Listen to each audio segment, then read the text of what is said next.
Hey guys, what's up? threads13 here for deucescrack.com. Coming to you today with another Ask threads13 video where I'm going through a thread I've created in the forums and answering questions that you guys have asked. And this one is about essentially AG here, if I can highlight it. Um, liked the first part that I'd done in this series where I was kind of using Combinator, talking about what sort of kind of in conjunction of looking at hand reading and seeing how often our opponent had different types of hands.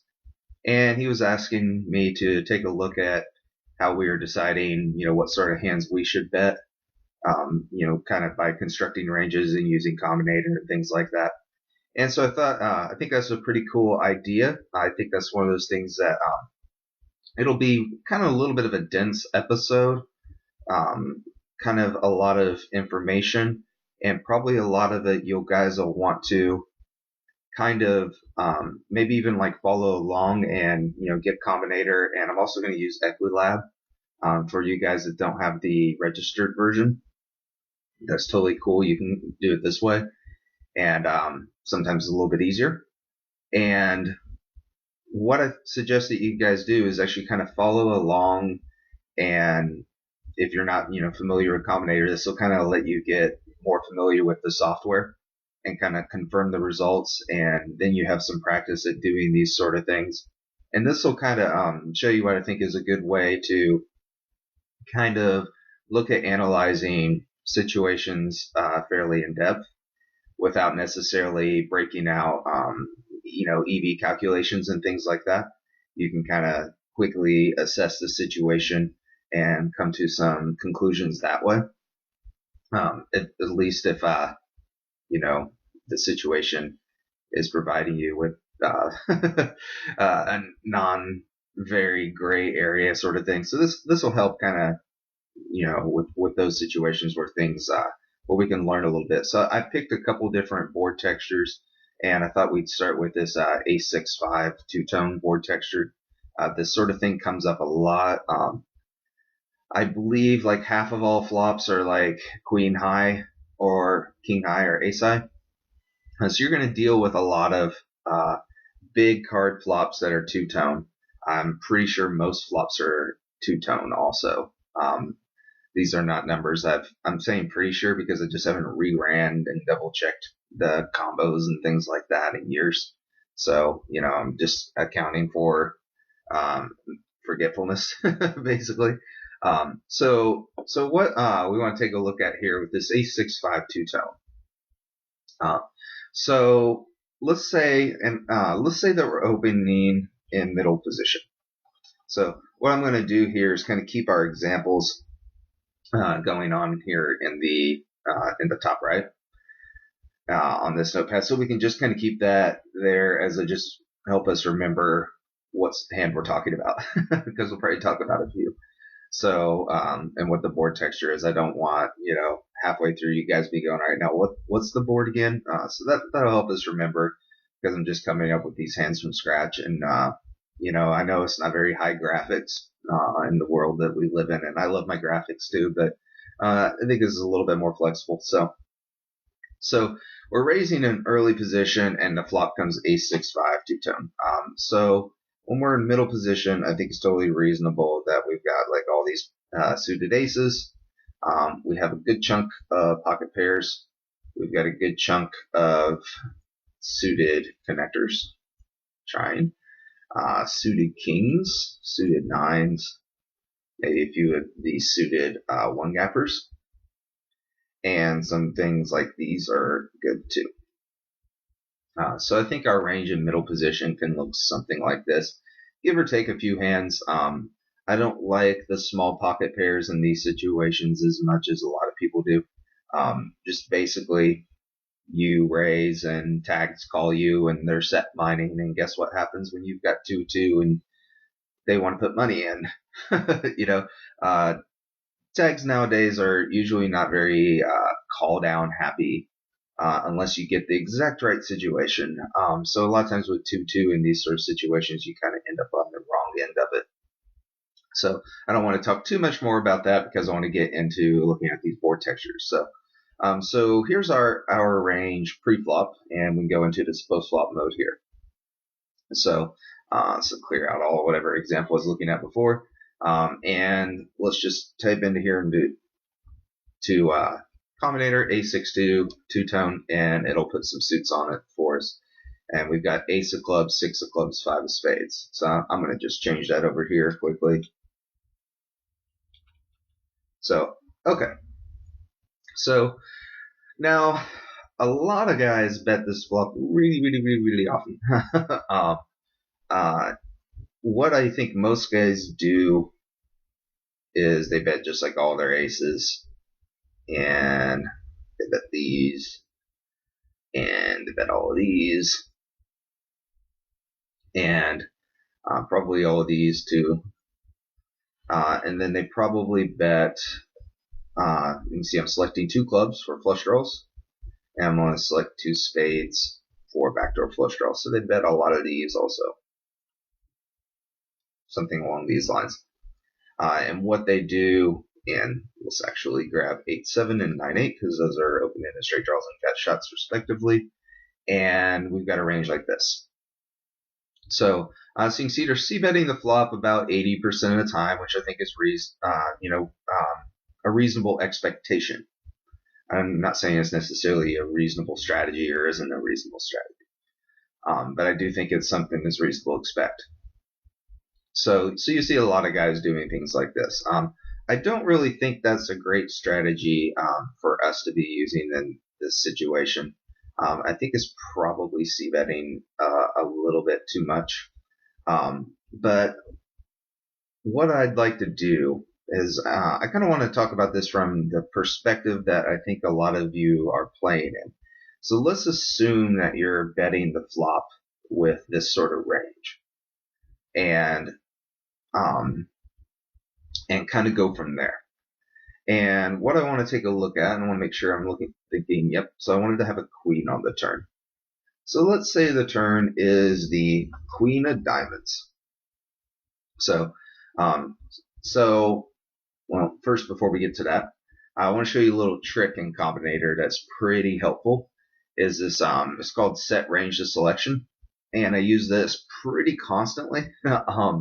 And what it helps you do is break down your range as it changes as more information goes in. So, when we bet the flop, and now we go to see the turn, we want to make sure that we don't have king king and 10-10 and queen 9, no flush draw of any sort in our range anymore, because we wouldn't have bet them.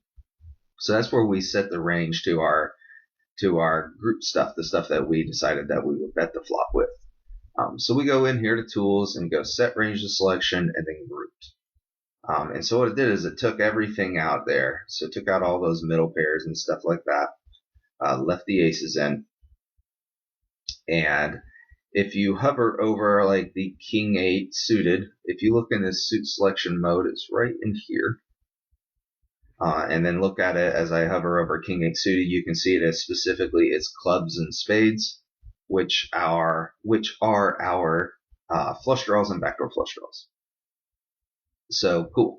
So now let's see what a lot of people do in this situation. Let's put the queen of diamonds in, and they've got king queen. A lot of people here kind of go, can I bet? And a lot of that I think is because, to put it bluntly, people are pretty obsessed with thin value betting. That's what it is. And they're just like, I have to thin value bet at every reasonable opportunity where I can label it thin value bet. It must be correct to do so. Which is, if you put it that way, obviously kind of sounds a little bit silly, but I think I see that as a mistake with students a lot. So that's why I'm bringing it up here, is kind of to head that off a little bit in a video. So what do we do with king queen? Well, let's look at our own betting range here.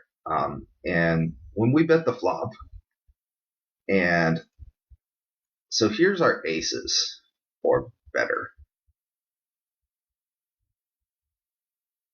Yeah. So when you bet the flop right off the bat, you have an ace or better 42.1% of the time. You've got a lot of aces, is kind of what's going on here. You got a lot of aces. So if we think about it from our opponent's perspective, let's say that on the turn that we are going to bet again, and let's say we're going to bet our queens for quote-unquote thin value. So this would be our value betting range. Let's also use group 2 and put in our gutters and open-enders and our flush draws. So now 2 clubs for flush draws for all of these things. So you're betting the turn 97% of the time. And now let's take a look and imagine that your opponent has something like like a middle pair hand. Like this. These are the middle pair hands that he can legitimately have.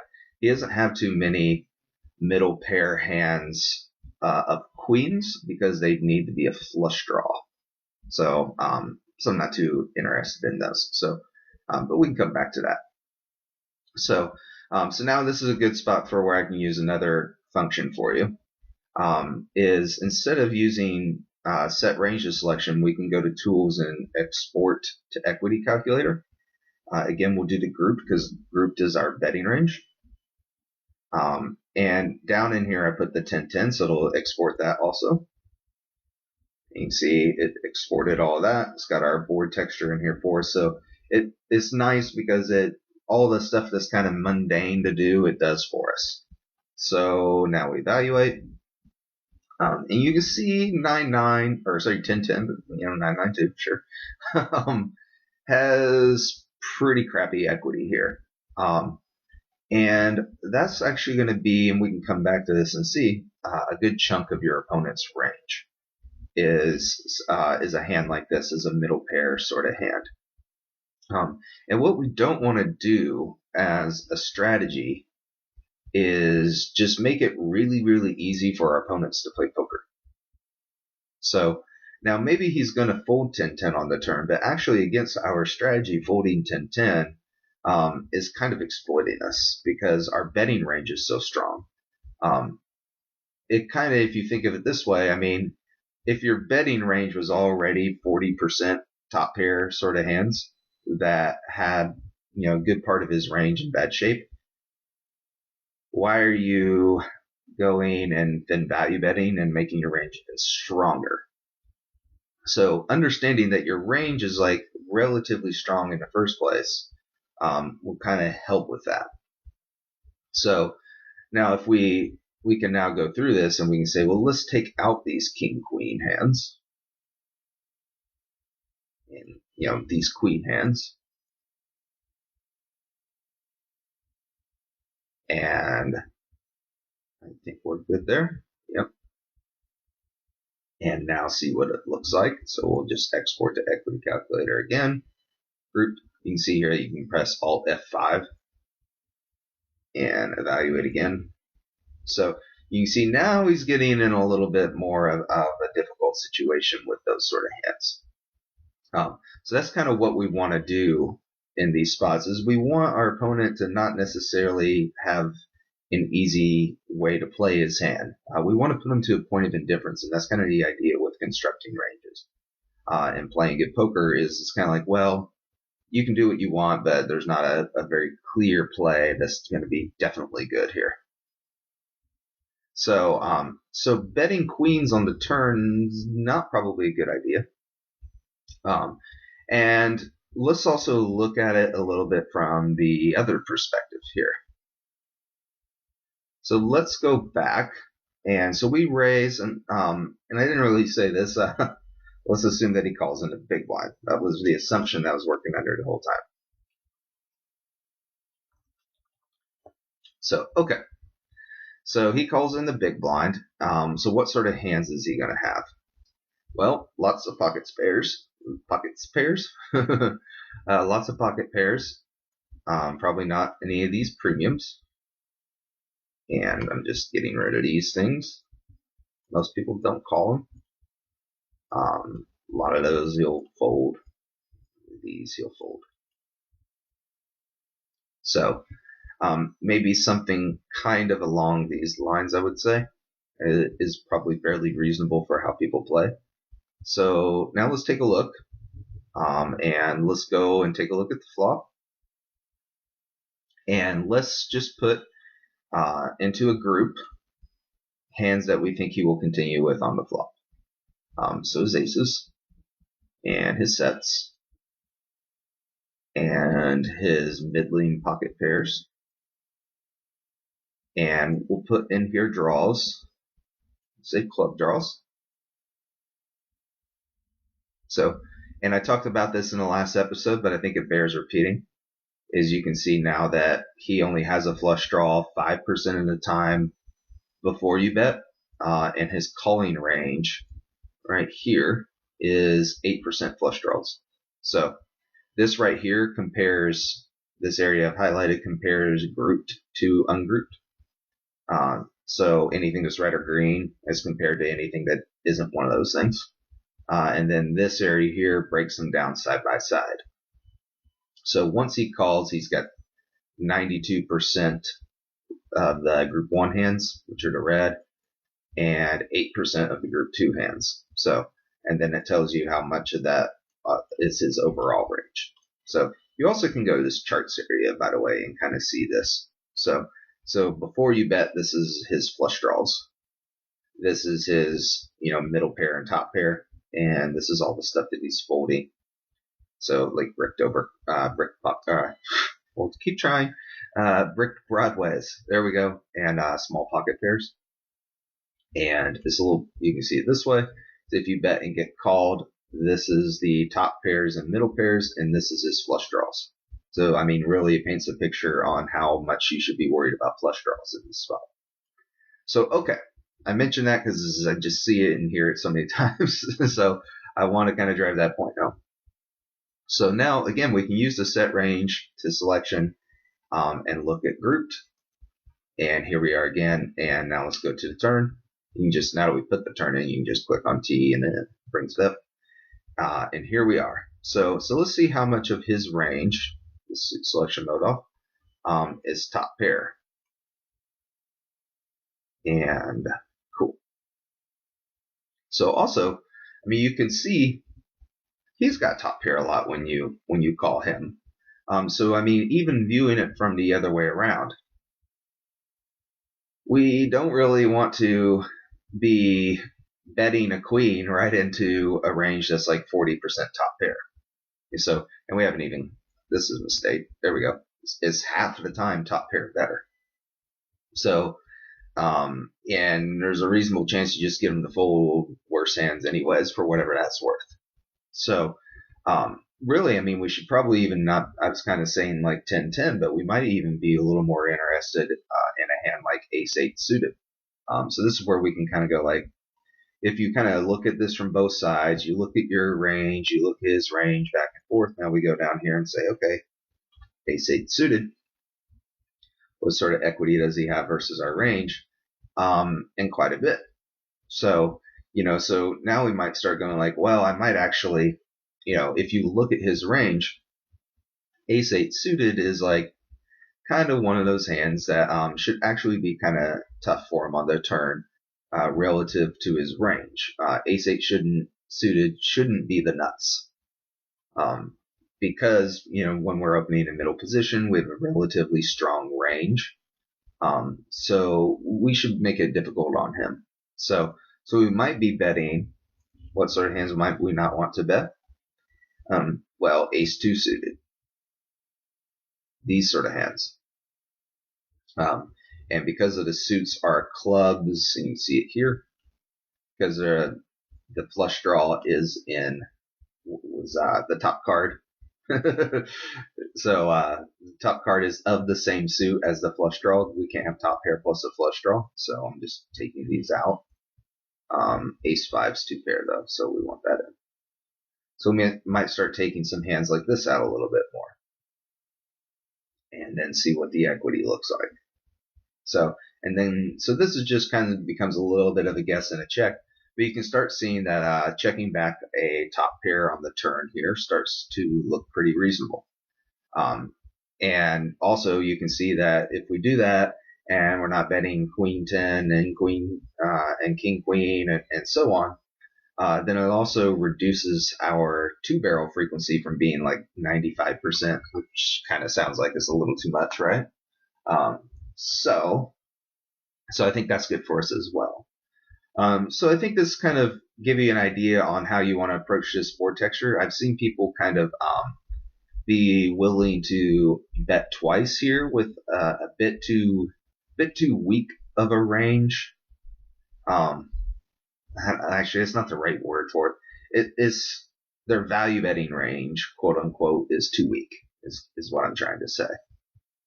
So, okay, so let's take a look at another board, and I wanted to look at this Queen 5-6. Actually, the board's going to end up being the same on the turn. It's just going to be a different order. So all we're going to do is we're going to go like this. Only we're going to capitalize that in the traditional sense. So, and here we go. And actually, we're going to ask the same sort of question. So let's get back, and so we can kind of fast forward through this. We already talked about a pre-flop range. And all that sort of stuff. Okay. Cool. So here we are, same range, and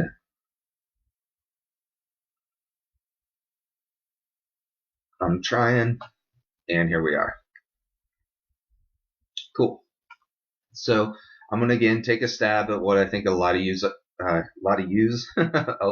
are betting on the flop here. You're betting all your queens or better, so your sixes and your fives, and you are betting your like ace kings and your ace jacks and your king jacks, probably all these sort of things.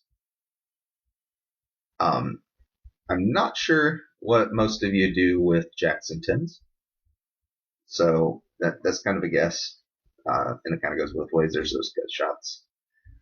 And again, let's get our two different flush draws here, our flush draws and our backdoor flush draws. And what these here.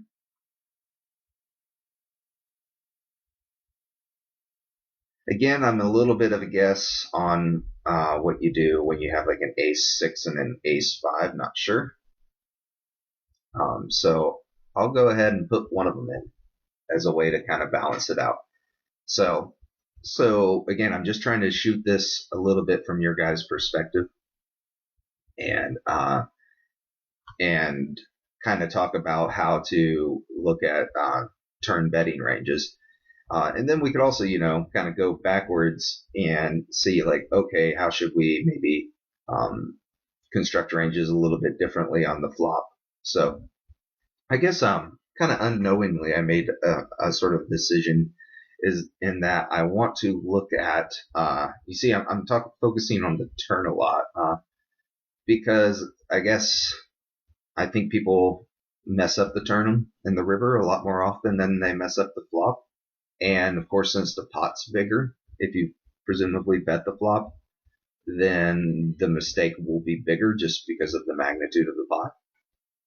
So I kind of just immediately jumped right into this, but all the stuff that we're talking about as far as like constructing a range on the turn, I mean, it applies to doing it on the flop. It's just ranges are a little bit bigger and you're going to hone in on different hands.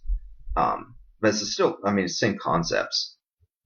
So things are slightly different, but I mean, this also another thing I wanted to do is show you these tools about setting range to selection, and of course I couldn't really do that without having a practical let's move from the flop to the turn step. So that's why these are kind of going to be turn based, and I'm not spending like a whole bunch of time focusing on the flop. Like I said, I kind of unconsciously did that, so maybe that wasn't the best approach. So sorry if that's kind of like confused you guys a little bit, but If so, I can always do another episode where we talk a little more specifically about flop play. So here's the flop betting range I'm having you guys go with, and let's set range of selection and say grouped. And now we will go with the ace of diamonds. Okay, struggling with the typing. Here we go. Okay, so now here's another spot where we think about the thin value betting. And if we say, okay, we're betting all our aces, and we're betting our sets. Cool. So now a lot of people get pretty gung-ho about betting all their queen type hands here, this stuff.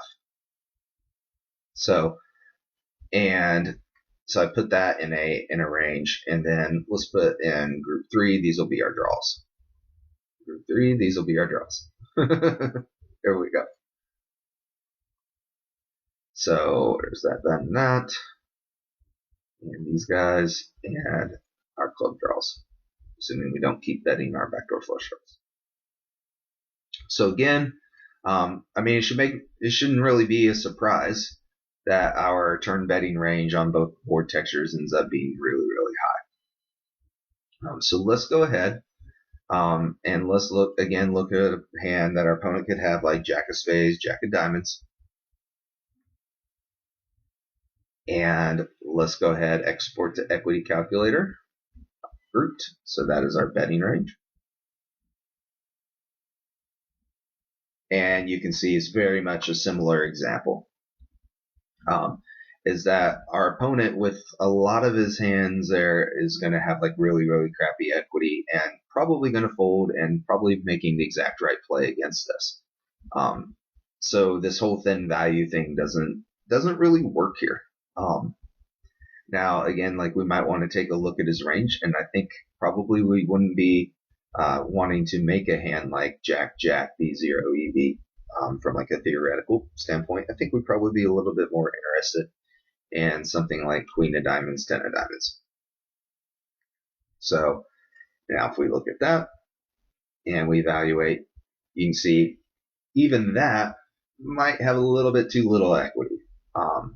Probably want to have a little bit more. And that's where we get into, we go, oh, okay, we probably don't want these hands in a range.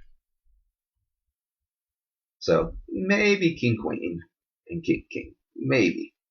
So, and we can, again, this is just where we get into sort of the guess and check of things. So here we go. I'm going to make sure I was hitting the right thing. So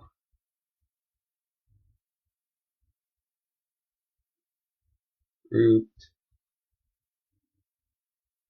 Yeah, maybe something kind of in that area I think is probably okay. So, and what we can see here is, making sure I got my groups right, yeah, is when you go to the turn, and if you look at this number right here, this is how often, and let me show it in a chart, it's probably a little easier to see. So group 1 is your aces or better on the turn. So that card just smacked you, is kind of the story here. If you're betting like all your ace highs on the flop, like that turn just smacked you really hard.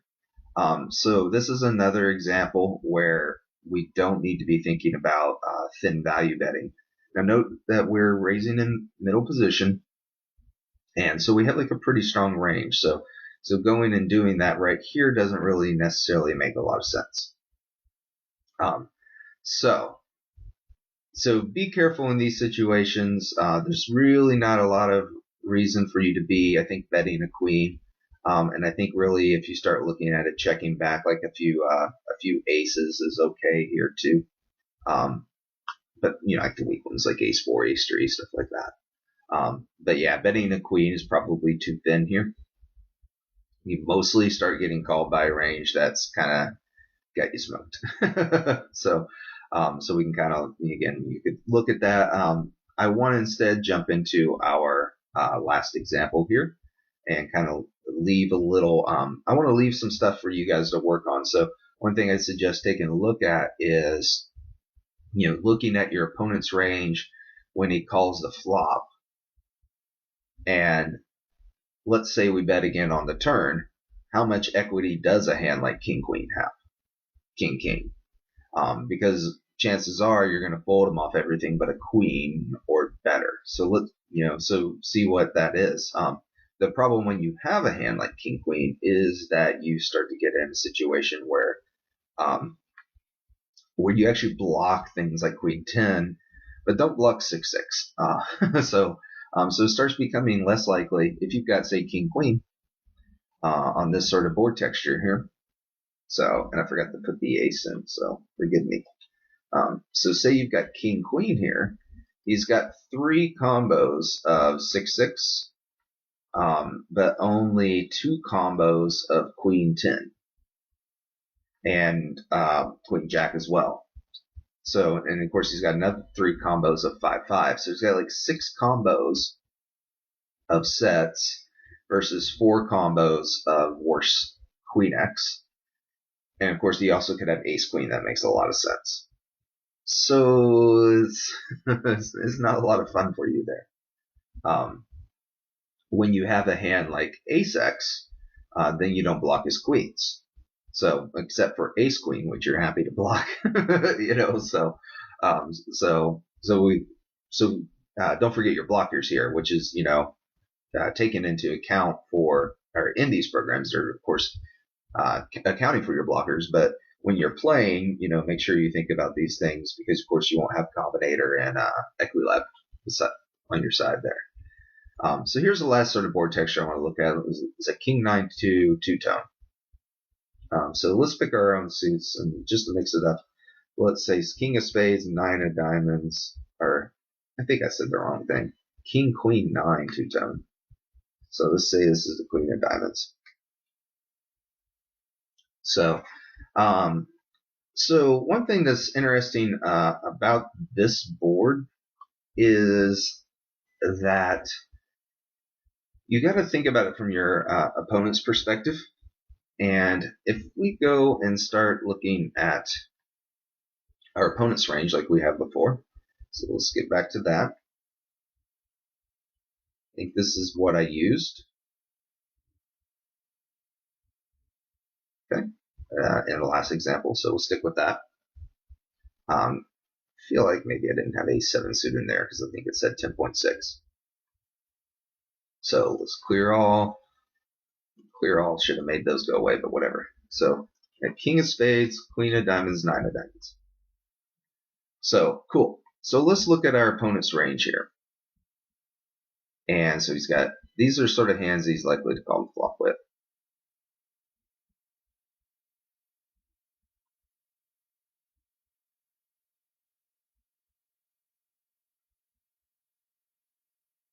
And anything with a diamond, or the 2 diamonds, rather. So that too. Cool. So, and let's go ahead and let's split this into, we'll make the group 2 the less than top pair. So that'd be this stuff.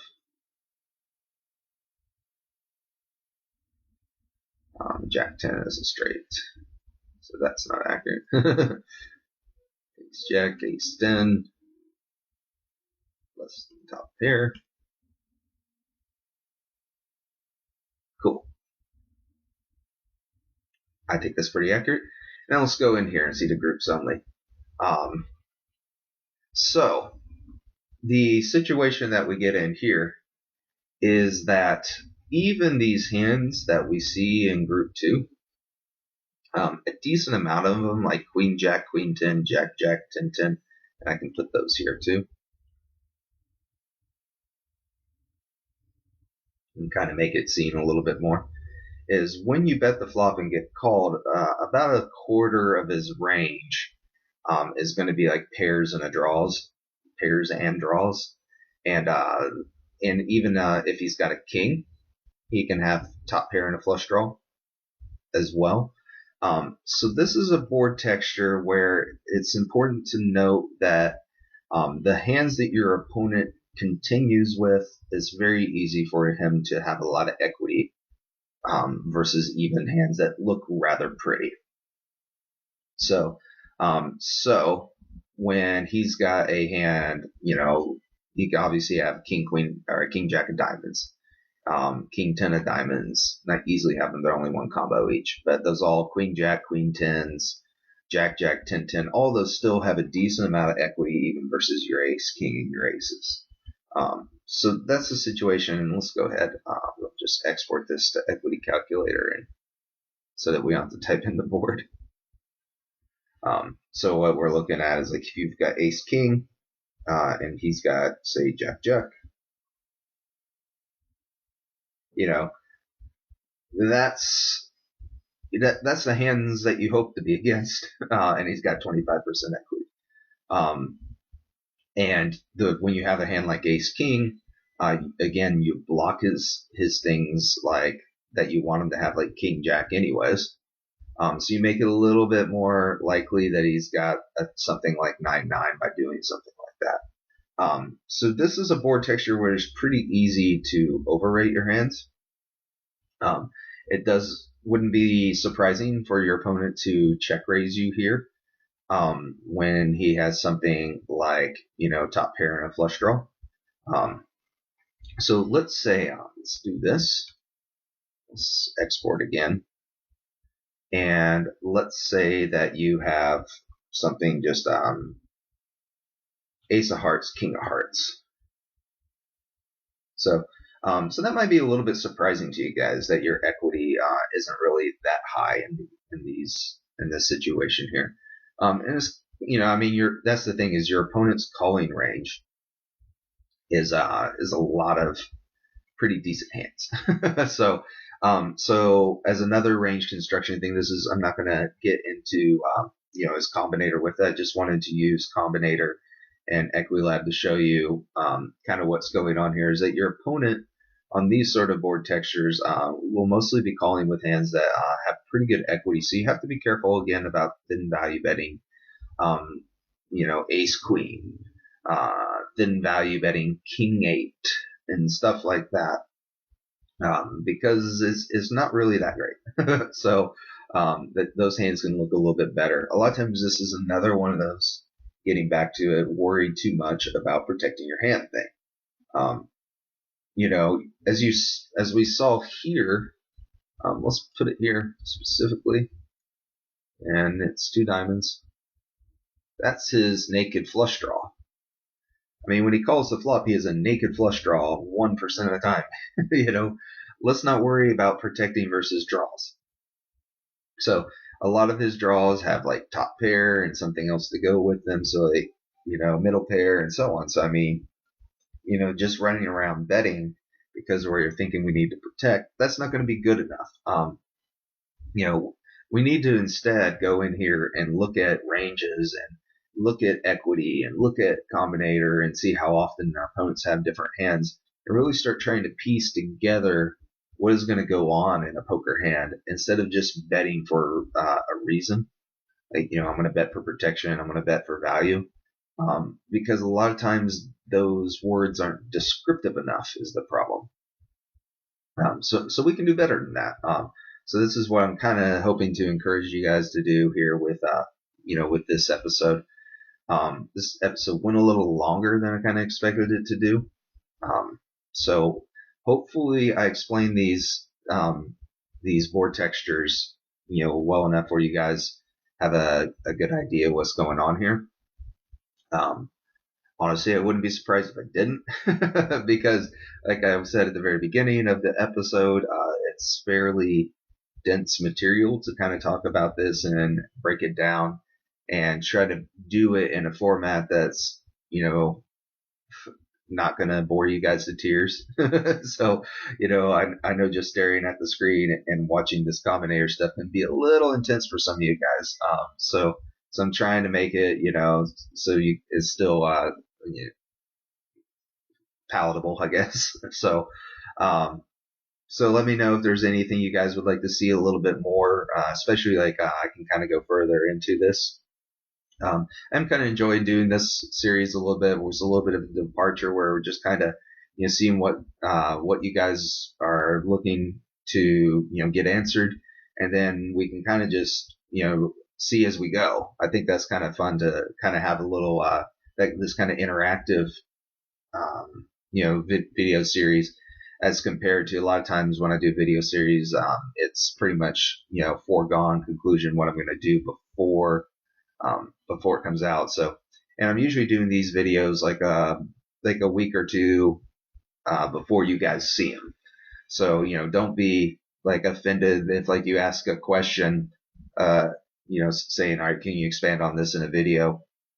And you don't see the next video, like disregards it. It's like, well, I recorded it before I saw your question, so I didn't even have a chance. So definitely keep those coming. Like I said, it's in the Micro Stakes forum on DC. Just asking for questions. And yeah, I've been enjoying doing this. Hopefully you guys are enjoying watching them. This has been threads13 for threads13.com.